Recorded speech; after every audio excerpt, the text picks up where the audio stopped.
This video is about how to mitigate the risks associated with using AI tools at work and a couple of practical examples so we can begin to use this in our personal workflows, develop the skills that we might need, and position ourselves as semi-experts within the space. How do I know this? Why am I speaking about this? Well, I am a design strategist. I focus on the future and what initiatives we have to implement in the now in order to reach those ambitions. I have a background in organizational psychology. I focus on people within these systems. How do I empower and equip the people in the department, the organization that I work for, with what we need to meet our future ambitions? All while considering the context of the now and future possibilities to try and create strategies that might meet in any of these circumstances. And like I said in my previous video in this mini-series, which was focused on anti-fragility, there are many things meeting right now that make it a huge opportunity for us as individuals to learn to leverage AI. There is very little downside and there's a high potential of upside. Right now, this technology is compounding so quickly, we as humans can't even comprehend it. In this video, we're diving into this awkward period where organizations haven't given a green light, and we as people know that we have to start learning and developing these skills and using these tools within our daily workflow to create optimization and enhance the quality of our work. And we know from the current trend of hundreds of organizations letting go of thousands of people that if you don't know these skills for the future, there's a high likelihood that you won't have a job. But organizations just don't know yet how to direct us in a good way. So we need to take ownership and direct ourselves. There are many good reasons why organizations are hesitant to let people run wild with using these tools. There are also some really stupid ones, such as not investing the necessary time, feeling overwhelmed with all the other work that we're doing to understand how these tools could impact different parts or pieces of our work. Another one is that a lot of leaders who have the power to implement these tools have a lot of ego as well, a dismissive mindset, and are quite closed off. The fallacy in this space is this is how it has always been, and this is how it is always going to have to be, which we know isn't true in this globalized context that we have today.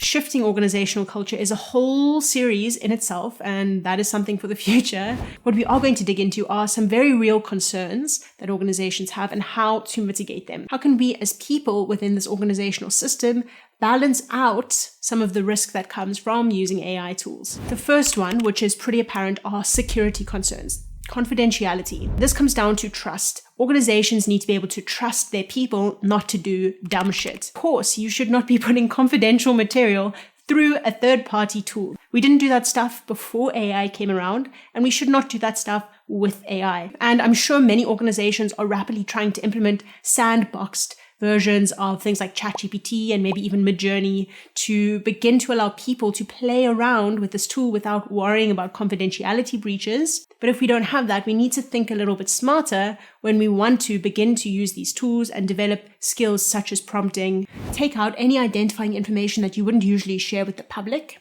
And a little trick, if you need to narrow down your prompting, is that you can always use a competitor in place of your organization to try and get the same industry and same feeling in a response. We'll dig into a lot more skills in the third episode of this mini-series, so keep an eye out for that. One of my personal favorite reasons why I see organizations as being slow is that organizational politics make it slow. Different parts of an organization have competing priorities and different ways they're being measured on performance. So when leaders have a misalignment of priorities, some might be needing to deliver in the now and others are looking towards the future, this kind of conflict means that resources are very hard to allocate. You might have a slowdown of decision making. Don't try and change things overnight. Try and take small steps to move the organization in a certain direction. Some of those steps you might not even need permission for. One thing you can do very easily is to start an internal work chat with people who you know are early adopters of technology, start bouncing ideas on how to use different AI tools for different parts of work.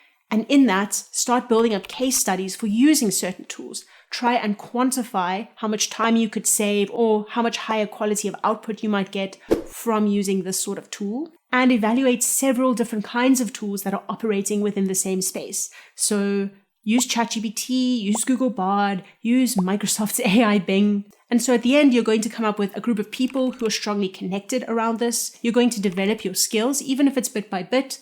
And you're also going to become familiar with a variety of different user interfaces, So whatever the organization might choose later on as being the one that they recommend can immediately begin to provide value with that tool. Another risk that most wouldn't consider when thinking about why organizations are moving so slowly is that it is a huge cost for organizations to integrate a system or a tool. Then you layer on top that it's unclear which AI tool would win in the marketplace. There are so many coming out that are doing very similar things. A lot of organizations are intentionally holding back from recommending a tool because they don't know which one will be right for them. Trying one, it failing, and then having to integrate another one is a huge cost. Within that, organizations' procurement processes are usually super slow. So there's definitely a tension between wanting to trigger a procurement process to begin to get the ball moving in this space, but also not wanting to move too quickly and make a mistake of which tools an organization is a proponent of. So don't choose now or jump at the first integration that becomes available. Wait and see how the next few months evolve. Again, in this space, we need to consider that organizations haven't had to integrate a technology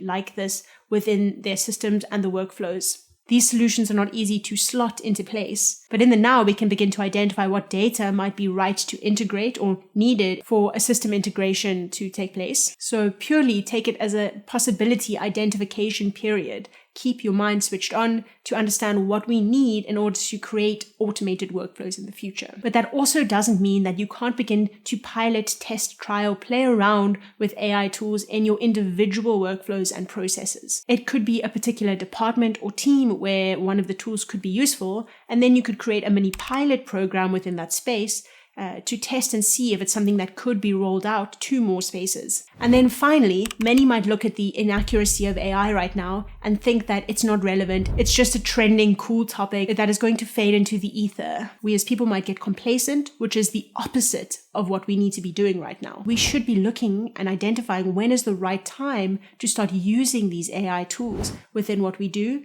and when we shouldn't. When do we need the human brain, the critical thinking of what people bring to the table? In this inaccuracy bucket, of course, there are legal and ethical considerations that are very important. If we rely on AI when we really should be using human judgment, then 1,000% we should not take AI at face value. What you can do is use an AI tool as a parallel stream. So of course you're doing 100% of the work, but you can begin to use AI and see what it gives back and what the discrepancy is between what you produce and what the AI produces. So we use AI as additive rather than as a replacement. That way, we can constantly stay up to date on how a tool is developing and when it might be the right time to start using that tool as a replacement for whatever work we are doing. So right now in my work, rather than pull two colleagues into a room to ideate on a topic, I can just bounce ideas with AI first, and maybe instead of speaking with my colleagues for 2 hours, I just bring them the more polished pieces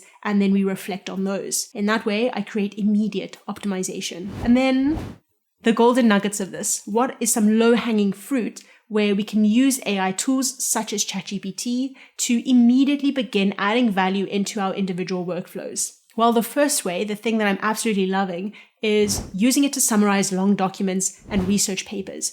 Asking it to summarize in bullet points, pull out key facts and important, interesting points. Another cool thing that we can get it to do is to simplify complex topics for us. Ask it to explain, like I'm 5, what does anti-fragility mean? Then we can start from the absolute basics. Whereas before we would have to think through a very complex topic, understand it ourselves, and then simplify it down. Now we can work the other direction, which is sometimes helpful, when it takes you months and months to read a book, process it, then try and integrate it within your daily life. From the simple, we can build the complex instead of having to get to the complex and reducing it down to the simple. And then, of course, we can use the shotgun approach. Give me 10 examples of how to use this in my life. And now you've paired 2 pieces together to get some really cool results. Then we can ask it to enhance our problem-solving skills. Just plug a problem directly in and ask it to give you a breakdown of what method it would use to solve this problem, what things it would consider and think about. Very useful because we intuitively make decisions, but often we don't recognize all the different categories that fall into that decision. Now we can be aware of it all and be more informed when we make a decision. And then my personal favorite, because at the moment I'm getting triggered really easily by a lot of stuff, reduce the potential for conflict by getting an AI such as ChatGPT to respond for us when we are frustrated with something. You can explain the situation to the tool, ask the type of response you want with the type of tone that you want, and then decide if it's appropriate to send that, which is one mechanism for reflection. And this allows us to disconnect a little bit from the thing at hand and see it from an outsider's perspective. If you don't agree with what the AI has written, then maybe you can change your own approach to a response. Wrapping up, despite seeing the risks and concerns of these tools, there's also a lot of potential and possibility to integrate it into our individual workflows right now. This will allow us to stay up to date on the developments within the space with given tools, but also position ourselves as the person who knows how to use them, or somebody who has the potential to use the tool that the organization decides is right. Until then, there is low-hanging fruit that we can begin to use and bring into our work to create optimization and produce higher work quality. Next up, skills acquisition using AI, how to learn both AI and other skills that we might need in the workplace.